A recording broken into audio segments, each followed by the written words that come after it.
Je me souviens, lorsque j'ai commencé à m'intéresser aux produits pour bébé, j'ai été submergée par la publicité et les promotions et sincèrement, je ne savais plus ce qui était indispensable et ce qui était superflu. C'est tellement vrai que je me suis retrouvée avec un stock de bidons de savon liquide de 500 ml chacun, puisque c'était vendu par pack de 3, et qu'avec mon mari, nous avons dû nous laver avec pour arriver à la fin du stock. Le but de cette vidéo, c'est donc de déterminer ensemble ce qui, à mon sens, est indispensable pour démarrer avec votre bébé. Pour être honnête, j'avais soit peur de manquer, ou alors d'avoir trop de produits. J'imagine que vous aussi, c'est le cas. Nous allons donc voir aujourd'hui les indispensables pour bébé, les critères de choix dans 3 thèmes. Le soin, l'habillement, tout ce qu'on appelle le trousseau, et enfin la puériculture. Vous retrouverez à la fin de cette vidéo une fiche pratique plus détaillée sur ce qui me semble indispensable pour bébé. Avant de rentrer dans le détail, je me présente, je suis Nathalie, maman d'une petite fille de 4 ans, et comme vous, j'avais envie que mon bébé ne manque de rien, se développe bien et soit en bonne santé. C'est pourquoi j'ai fait de nombreuses recherches, j'ai comparé des produits, ça a été long, difficile et parfois pas forcément concluant. J'ai donc fait des recherches sur les produits pour les comparer, regarder leurs caractéristiques techniques, bref, ça a été long et difficile. Malgré ça, je me suis quand même retrouvée avec ce fameux stock de bouteilles de savon liquide et j'ai parfois trouvé de meilleurs produits par la suite. Vous comprenez donc que c'est un travail long et difficile. Le but aujourd'hui, c'est donc de vous simplifier la vie en gagnant du temps et de l'énergie. Voyons dans un premier temps ce qui me semble indispensable pour les soins au bébé. Bon, tout d'abord, un matelas allongé pour pouvoir l'allonger et s'occuper de lui tout simplement. Pour le choix des produits, il est important de se rendre compte qu'on va les utiliser plusieurs fois par jour. Il faut donc être vigilant aux ingrédients qui s'y trouvent, puisque certains peuvent être irritants, voire toxiques, comme les parfums ou les conservateurs. Et également, il peut y avoir des produits qui sont inutiles, donc pas la peine de les acheter. J'en ai donc conclu que moins égale mieux. Vous avez besoin de quelques produits très qualitatifs, le reste est totalement superflu. Premièrement, pour le bain, un savon soit solide, soit un savon liquide. Un seul produit qui fera les cheveux et le corps. C'est amplement suffisant, il faut surtout faire attention donc aux ingrédients qui ne doivent pas être irritants. Pour le change, de mon expérience, j'ai trouvé un moyen très écologique, économique, pratique et facile. En première étape, vous nettoyez tout simplement avec un gant de toilette et de l'eau, notamment pour les selles. En deuxième, vous pouvez appliquer un liniment.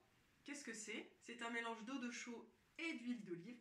Les produits que vous achetez en magasin contiennent en plus un conservateur, mais vous pouvez fabriquer ce liniment maison qui vous ne coûtera quasiment rien et qui sera très protecteur pour la peau de votre enfant. Troisièmement, la crème de change. Vous n'êtes pas obligé de l'appliquer systématiquement. Par contre, dès les premières rougeurs, cela évite un problème de peau qui serait plus grave par la suite. Quant aux fameuses lingettes, je vous conseille vivement de les réserver aux sorties parce qu'effectivement, c'est beaucoup plus pratique. Mais pour chez soi, ce n'est pas économique, vous avez beaucoup de déchets et elles sont souvent bourrées de produits pas très recommandables pour la peau de votre bébé si fragile.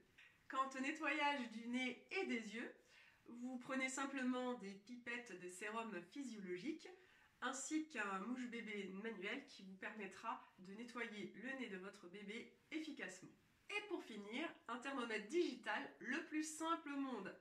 Pas la peine d'acheter un thermomètre sans contact ou même avec contact sur la peau qui sont généralement dans le commerce peu fiables et qui tombent en panne assez rapidement car ça consomme pas mal de piles et qui sont beaucoup plus chères.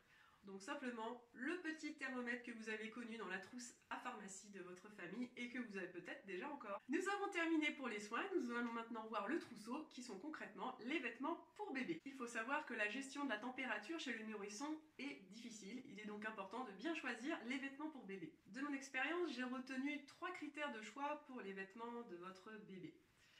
Premièrement, il faut que ce soit des vêtements confortables. Ne faites pas mon erreur, parfois j'ai craqué sur les jolis vêtements adultes mais en taille bébé qui sont pas du tout ni confortables pour l'enfant et qui sont encore moins pratiques à enfiler pour vous. Le deuxième critère pour moi va être les matières utilisées. Choisissez plutôt des matières naturelles comme le coton, le lin ou la laine. Vous pouvez même aller jusqu'à choisir des vêtements en coton bio ou vous pouvez même choisir des vêtements qui portent le label Ecotex ou GOTS qui vous garantissent l'absence de substances nocives dans les vêtements. Je vous conseille de prévoir 7 bodys et pyjamas par tranche d'âge. 1 mois, 3 mois, 6 mois et 12 mois. Également, prévoir un petit bonnet en coton pour garder la chaleur de la tête. Des chaussettes, une paire de chaussons, qu'elles soient en coton ou en laine suivant la saison.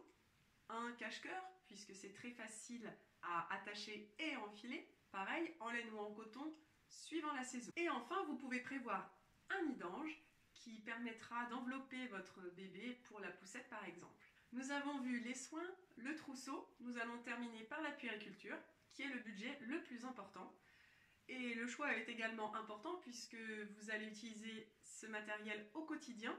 Il faut veiller au confort et à la sécurité. Premièrement, la fameuse poussette.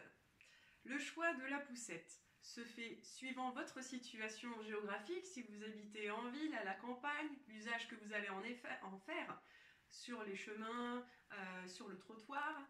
Ensuite, suivant la place disponible dans votre logement ou dans votre voiture, bref, il y a beaucoup de critères différents que vous pourrez retrouver dans ma vidéo spéciale poussette.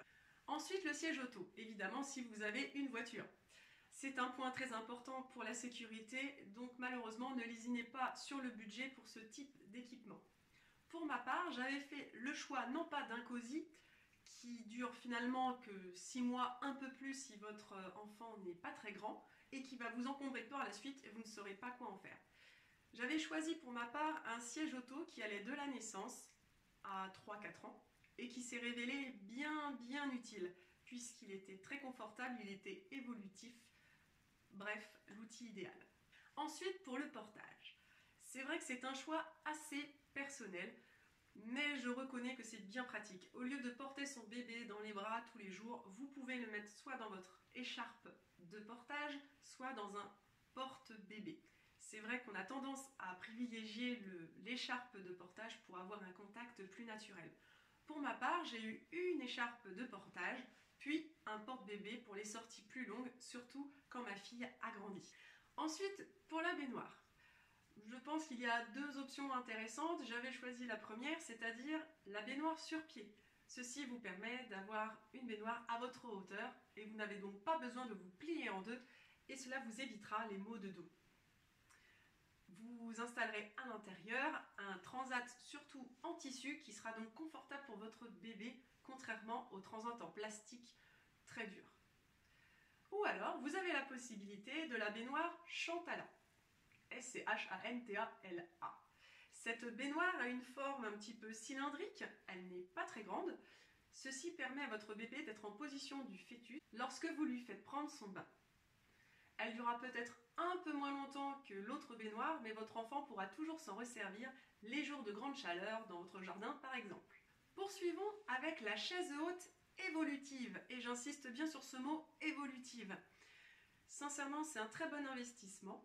Vous allez pouvoir l'utiliser pour les premiers repas de votre enfant et jusqu'à même plus de 5, 6, 7 ans. En effet, cette chaise haute va s'adapter à la hauteur de votre table. Du coup, votre enfant, quel que soit son âge, sera à la bonne hauteur pour manger avec vous et sont généralement conçus en bois, donc très durables, pourra vous resservir même pour un autre enfant, qui sait. D'ailleurs, pour ma part, ma fille de 4 ans utilise toujours sa chaise haute évolutive et sincèrement, je pense qu'elle en a encore pour de nombreuses années. Enfin, le dernier matériel qui me semble indispensable, c'est le tapis d'éveil. J'ai même rédigé un article à ce sujet que vous pouvez retrouver. Le tapis d'éveil permettra à votre bébé d'évoluer en motricité libre, c'est-à-dire qu'il sera seul au sol et commencera ses premiers déplacements et manipulations avec du matériel d'éveil également. Il vous permet aussi d'emmener votre bébé dans n'importe quelle pièce de la maison et pour qu'il soit à vos côtés, pas forcément dans vos bras, mais simplement à côté de vous, en train de faire ses propres activités. Je m'en suis énormément servie et j'en avais même plusieurs dans la maison. Nous arrivons déjà à la fin de cette vidéo. J'espère qu'elle a répondu à vos questions. Vous pouvez télécharger la fiche détaillée des indispensables de bébé ci-dessous. N'hésitez pas à liker ma vidéo, à la commenter, faire part peut-être de nouvelles questions et je vous dis à très bientôt pour une nouvelle vidéo.